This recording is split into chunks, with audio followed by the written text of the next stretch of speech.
Salut les gars, RC Jam Jam pour un unboxing qui nous vient de chez Promodélisme 67. Donc merci à Philippe de m'avoir livré ça en une semaine. Donc c'était quelque chose que j'étais un petit peu pressé d'avoir, donc je ne l'ai pas pris sur Ali. Je l'ai pris chez Philippe de Promodélisme 67 qui lui me l'a eu en une semaine. Alors qu'est-ce donc? Ben, c'est le Cross RC Emo AT6. AT6 pourquoi? Parce qu'il y a 6 roues motrices. Et alors je le voulais en bleu, parce que c'est en bleu que je le préfère. Il m'a tapé dans l'œil. Et voilà.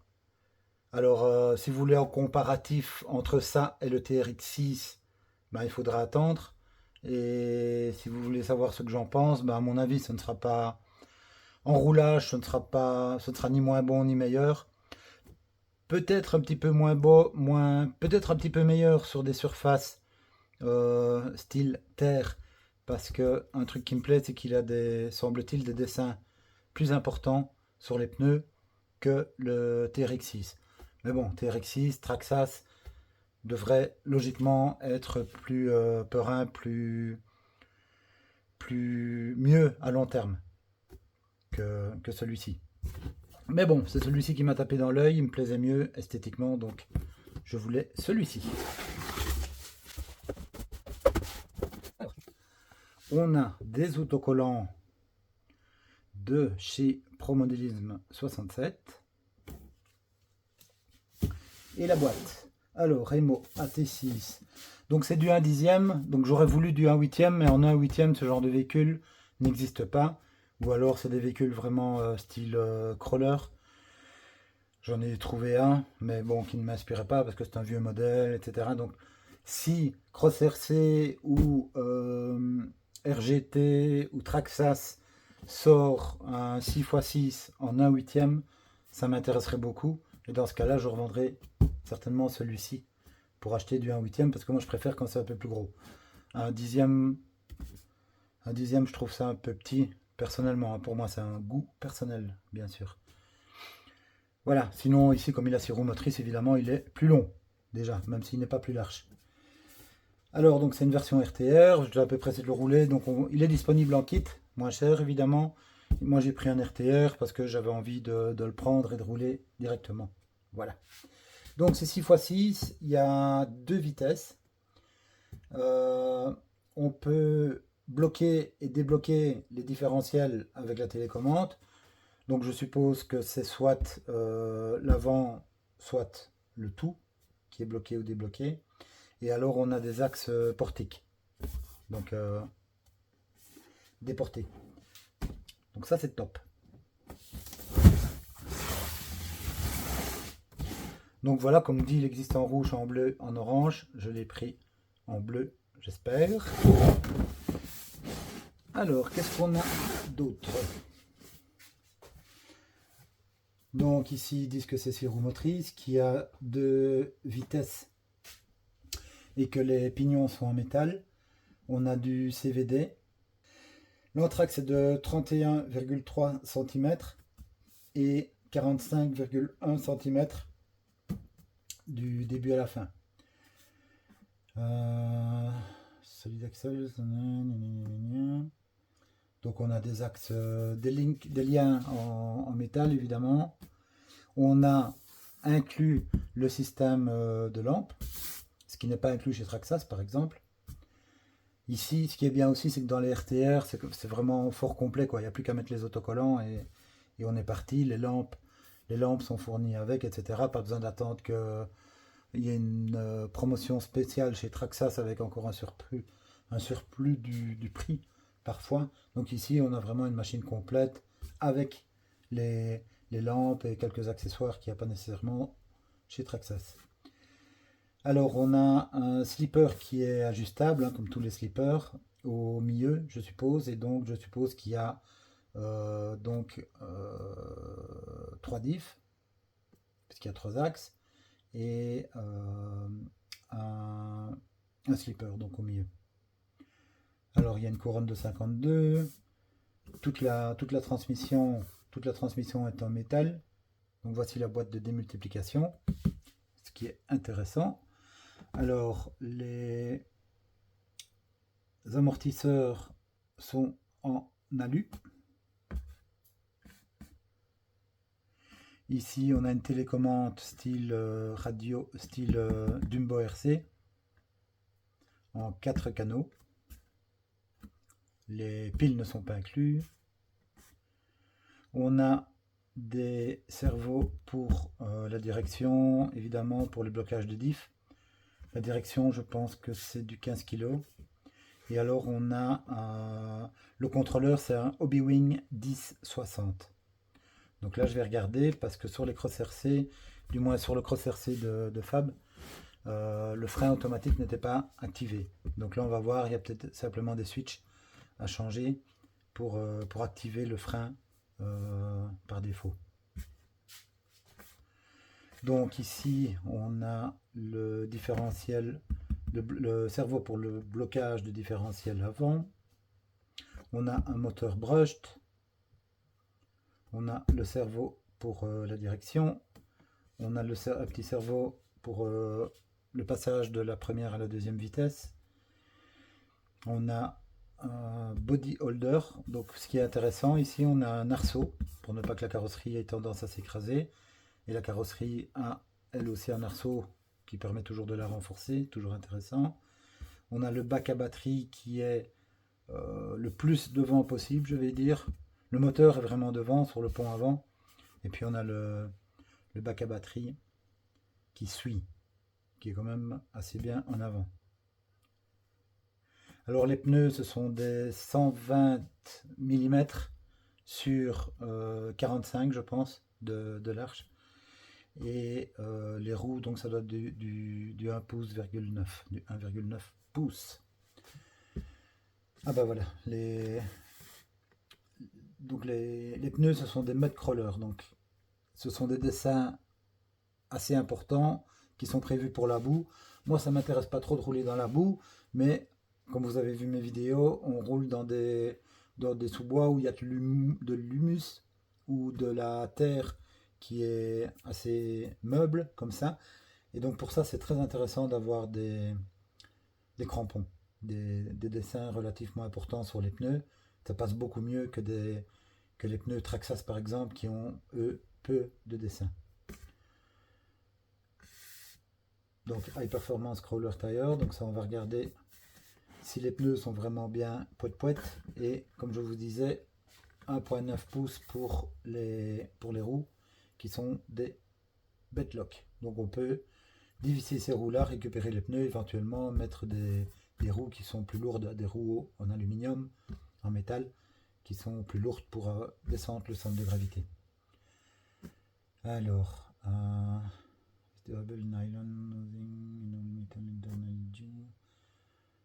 donc tout des front and rear differential locks. Ok. Donc ici on voit les 3 axes avec les différentiels intégrés et avec les câbles qui permettent de bloquer, débloquer les différentiels. Voilà. Donc ça c'est pour la boîte. Qu'est-ce qu'on a là? Rien de spécial à part l'image. Et là, on a les dimensions. Alors les dimensions, je ne sais pas si vous voyez, sinon je vous ferai une photo. Alors la hauteur c'est, donc tout en millimètres, hein. Donc la hauteur c'est 248. La longueur hors tout c'est 660.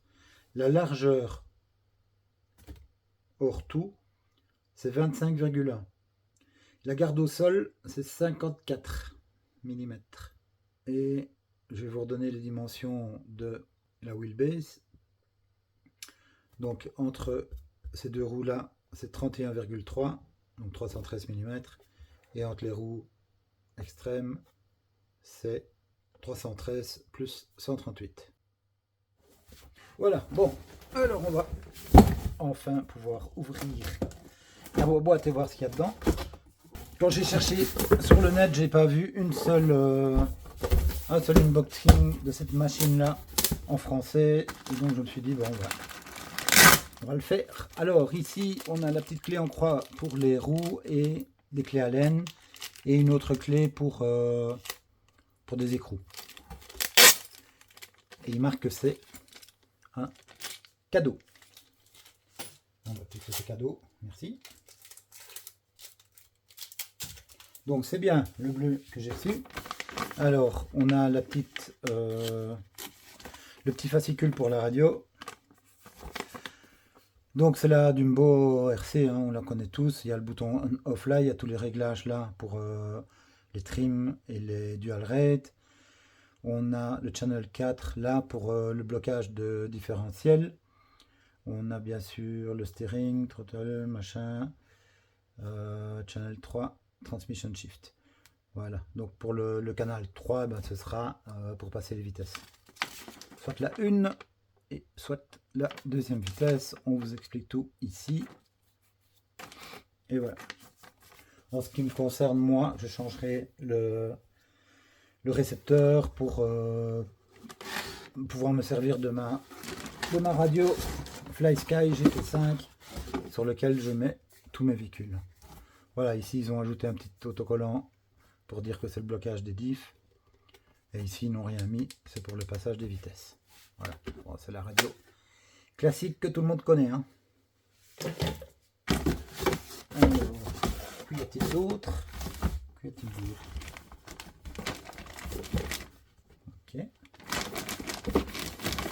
Des petits mousses sur le côté. Hop. Ah bah, je suppose que c'est les mousses des pneus. L'intérieur du mousse des pneus qui remettent là, pour protéger un petit peu.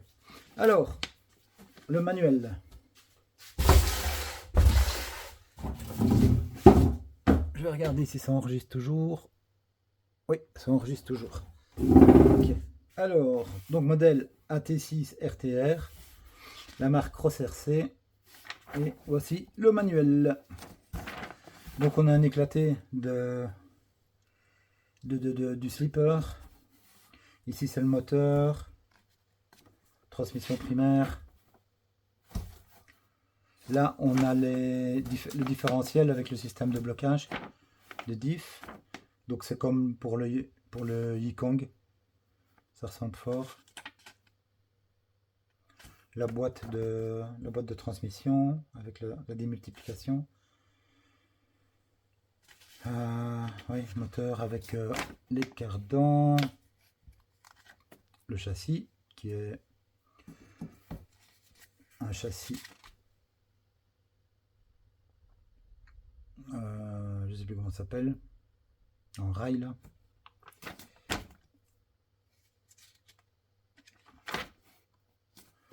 Donc si vous voulez voir ça en détail, ben, vous ferez des arrêts sur image.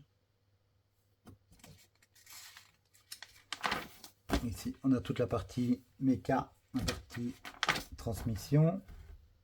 Ok, donc tout est bien détaillé, il y a le numéro des pièces, donc ça me paraît sympa. Alors ici on a les détails du contrôleur, donc ça c'est intéressant, et on va vérifier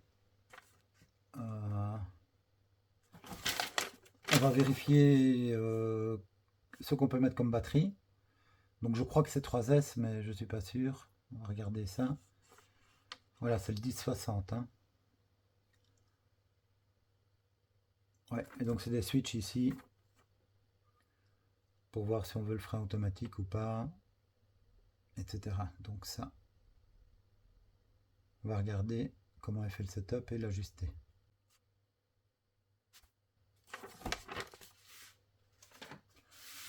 Alors on a les autocollants, Cross RC Off-Road, Cross RC Emo.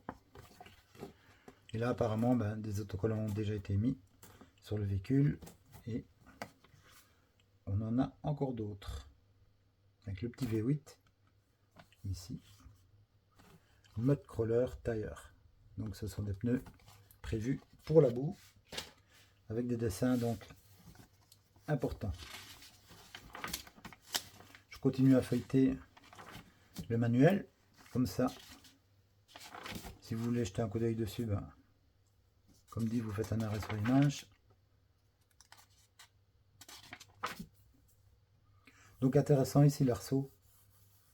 C'est trop rare d'avoir ça dans nos véhicules pour éviter l'écrasement de la carrosserie.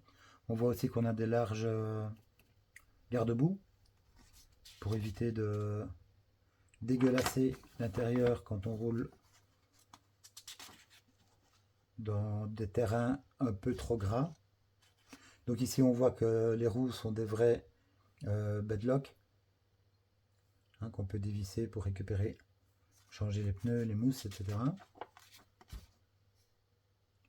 Ici on a le plan électrique ou électronique avec toutes les connexions.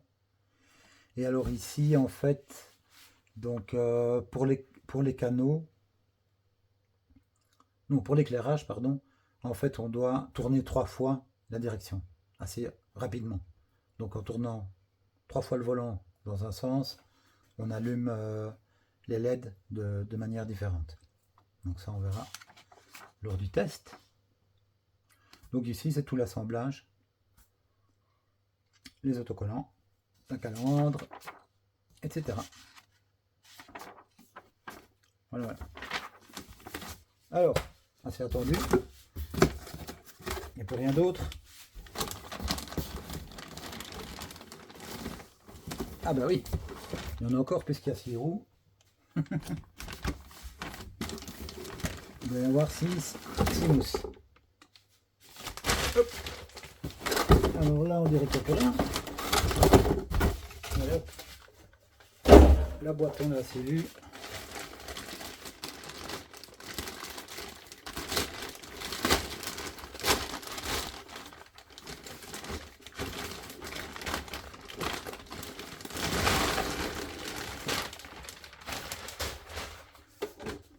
Et voici la bestiole.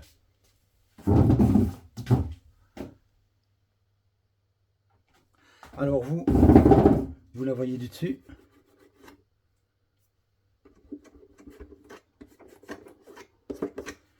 Et ça brille.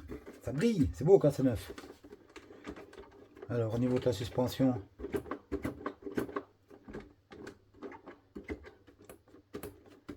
à voir avec la batterie dedans, mais ça m'a l'air assez limité quand même. On tape assez vite, mais bon, c'est un dixième, c'est pas un 8.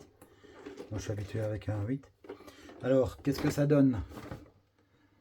Ça donne ça. Donc c'est un véhicule assez sobre, je dirais.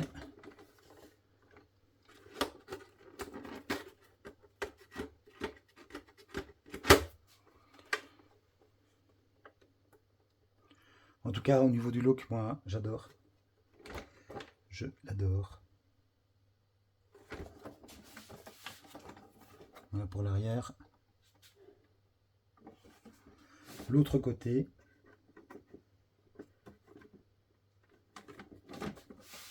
Et l'avant. C'est pas encore vu. Donc apparemment on a des LED ici. Je sais pas si... Ouais, elles ont les raccordées. Les phares, etc. On va voir ça, on va l'ouvrir. Des essuie-glaces. Les poignées sur les portes, qui ne sont pas prévues sur toutes les marques. Sympa. Alors,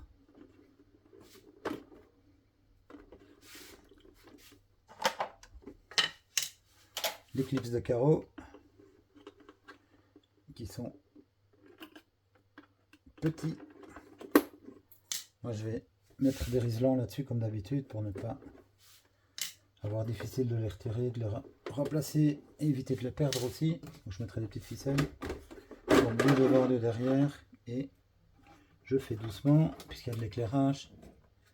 On doit enlever de ce côté-ci. Donc ici il y a la plaque qui gère l'éclairage. Comme on voit, il y a de l'éclairage arrière, de l'éclairage avant, de l'éclairage dans la calandre pour faire une lampe un peu comme la police. La barre sur le toit est alimentée ici. Et alors on a encore quelque chose là.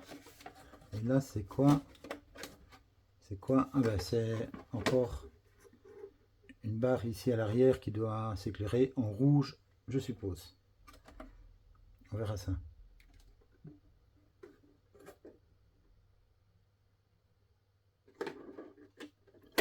Je peux peut-être faire un petit test avec une batterie. Si je prends une batterie NiMH qui est toujours chargée, allez, je vais prendre ça, mettre ailleurs. On va tester l'éclairage. Et ça devrait être comme ça. Ah oui, mais ça non, ça n'ira pas. Non, parce que c'est connecté certainement sur le récepteur et donc je préfère pas. Je préférais tester en live, en vrai. Ok.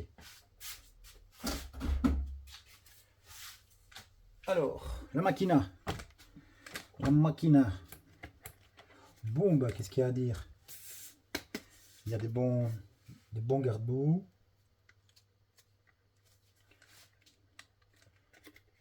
Donc, évidemment, une majorité de plastique d'assez bonne facture, on dirait. Souple, mais pas trop. Donc ici, le contrôleur. Pas grand chose comme paramètre sur ce contrôleur là, donc inutile de brancher une carte de programmation dessus, etc.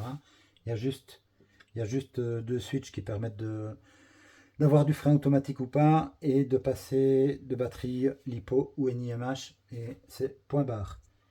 Alors il y a le petit interrupteur ici dont on peut se passer évidemment, et ici on a donc le récepteur avec les quatre canaux. Donc le blocage de diff, le passage de vitesse, avant, arrière et la gâchette pour le moteur évidemment.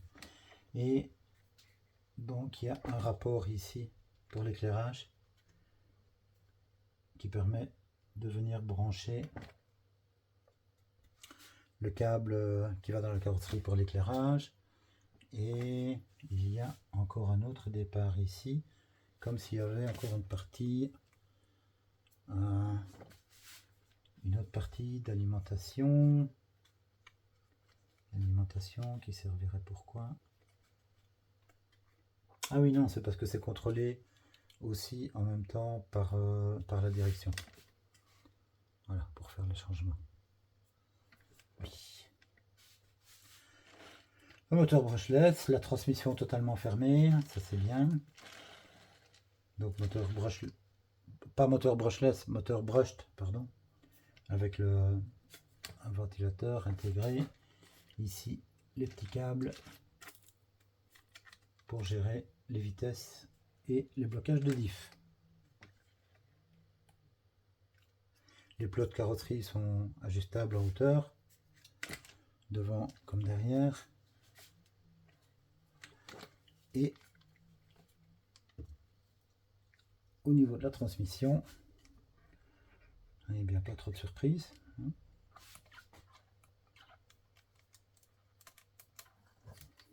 Donc là, la transmission est en plastique, comme chez Traxxas. On a peut-être une partie métal. Ouais, on a des parties métal, mais ici il y a des parties qui sont télescopiques. Et ça, c'est comme un peu comme Traxxas en plastique. Ouais. Ouais, il y a juste la partie là qui est métallique. Les jonctions. Et ben voilà les gars, la suite sur le terrain. Non, pour la batterie. Pour la batterie, donc là on est en DIN, et j'aime pas ça, donc soit je vais mettre un adaptateur au début pour essayer, ou alors je souderai quelque chose d'autre. Je suppose que je dois avoir un adaptateur dans mon bazar.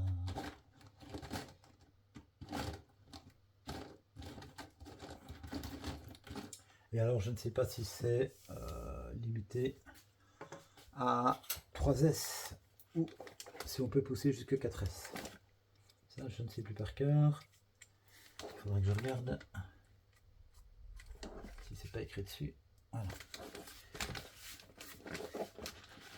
Alors ici, donc WP 1060 RTR et ouais, waterproof, brushed, un bec de 6 volts, 3 ampères, donc ça c'est pour le courant, pour le cerveau, l'hypo, waouh, du mal à voir, mais c'est écrit.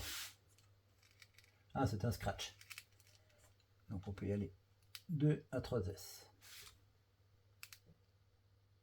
Ouais, 2 à 3S l'hypo. S-Bec 6 volts, 3 ampères. Voilà, donc 3S maximum. Donc je roulerai en 3S. Et qu'est-ce que je vais mettre comme batterie? Par exemple, une ancienne hardcase que j'avais en 4S avec une cellule qui était flinguée, et donc je l'ai transformée en 3S. Donc c'est l'équivalent d'une lipo hardcase 4S quoi en fait. Hein. Et comme vous voyez, il y a largement la place, il y a même un petit peu de jeu dans tous les sens. Donc pour les lipos, je veux dire, il n'y a pas de souci, sauf si vous avez vraiment des très longues. À ce moment-là, vous pouvez toujours mettre un bac un peu plus long ou le découper. Mais voilà, ça devrait aller. Bon, je regarde si j'ai un adaptateur. Pour faire un petit essai. Alors voilà, j'ai trouvé, enfin, pas vraiment un adaptateur, c'est un peu un bricolage, donc on va pas pouvoir tester grand chose avec ça, parce que ça tient limite. Ok, j'ai pas envie de faire un court jus. Donc voilà, je l'ai allumé. Donc au niveau de la direction, c'est lent. C'est lent, mais bon, ça devrait être assez fort pour le moment. Moi, je mettrai éventuellement un servot un peu plus rapide, mais surtout plus costaud. Donc ici, c'est du 15 kg, je pense. Et au niveau des gaz, ça a l'air correct.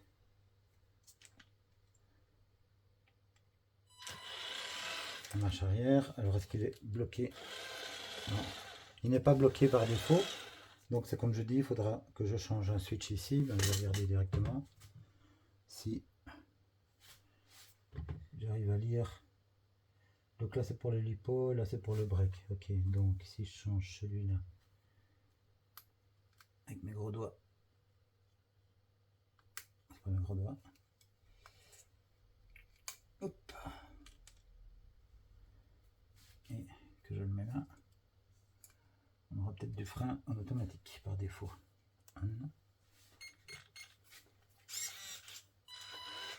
Voilà. Non. Toujours pas de frein. C'est forward break reverse, c'est forward break. Je vais essayer sans rien. Hop.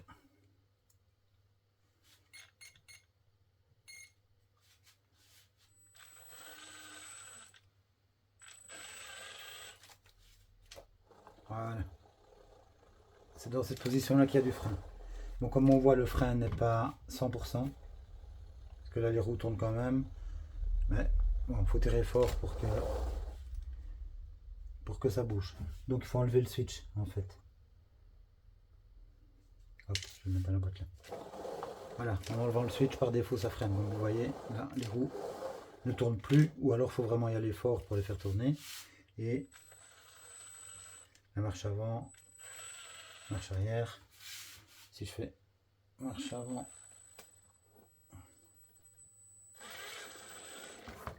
je vais essayer de faire ça plus doucement, plus smooth.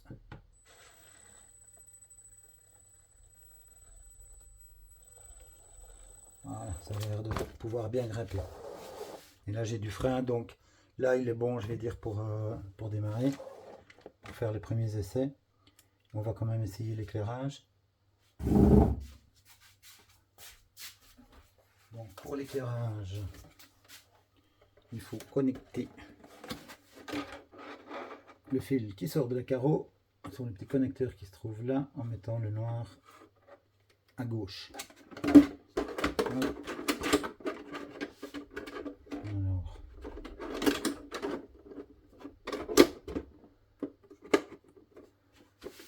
au début, il faut trouver les plots. Voilà. Et donc, là on a les phares par défaut. 1, 2, 3. 1, 2, 3. Encore 3 fois.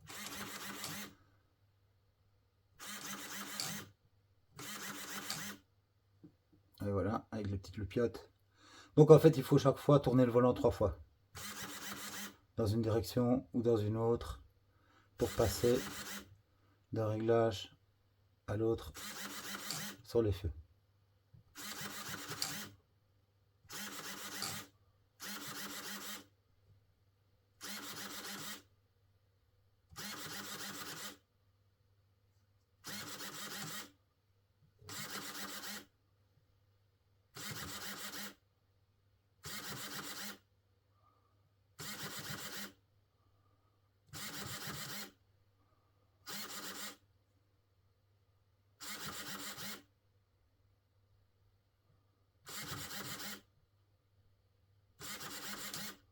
Voilà. On a fait le tour plusieurs fois. Comme ça, vous voyez de quoi il retourne. Et donc, ben, sympa. Je vais peut-être le rouler directement ce soir. Si mes potes du groupe Crawler sont dispo pour aller faire un petit essai.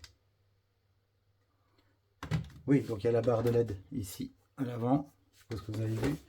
Et à l'arrière, et la barre de LED ici aussi qui n'est pas rouge malheureusement. Et puis il y a les feux, comme vous voyez. Voilà. Bon ben, ça vous auriez au moins eu une petite présentation de cette belle machine en français. Si vous avez des questions, n'hésitez pas dans les commentaires. Et je tâcherai d'y répondre ou un de mes abos pourra vous répondre également. Les pneus, c'est vrai, on n'a pas regardé les pneus. Je vais couper l'éclairage et j'ai même pas fait poète. Honte à moi, honte à moi. Alors les poète. Et ben les pneus les gars, j'ai une super bonne sensation. Des bons pneus en caoutchouc bien mou. Et bon, il pourrait être plus mou, hein. Je pense qu'il faudra faire les... Si on enlève les mousses, ça va peut-être être trop mou. Donc je pense plutôt commencer par démonter les mousses et faire des étoiles. Découper des étoiles dans les mousses. Ça, je vous montrerai comment faire facilement. Il y a des super dessins. Je suis trop content. Donc là, les dessins, ils font style 5 mm, quoi. Donc c'est énorme, c'est génial. Donc ça va bien aller sur la terre, je suis certain. Maintenant, comme dit, bon, faut rouler un petit peu, il faut les fatiguer un petit peu. Et je pense qu'ils sont pas, à mon avis, pas assez mous. Il va falloir les ramollir, ça oui. Mais les pneus, ils sont géniaux, quoi. Cross RC Mud Crawler 120-45 R1.9. Non, les pneus, ils sont vraiment une bonne sensation. Du bon caoutchouc avec des dessins qui sont pas trop durs. Ça va aller terrible, ça, je le sens bien. Sébastien, accroche-toi avec ton Traxa Solar, j'arrive. Allez les gars, merci d'avoir regardé et salut. I'll be back.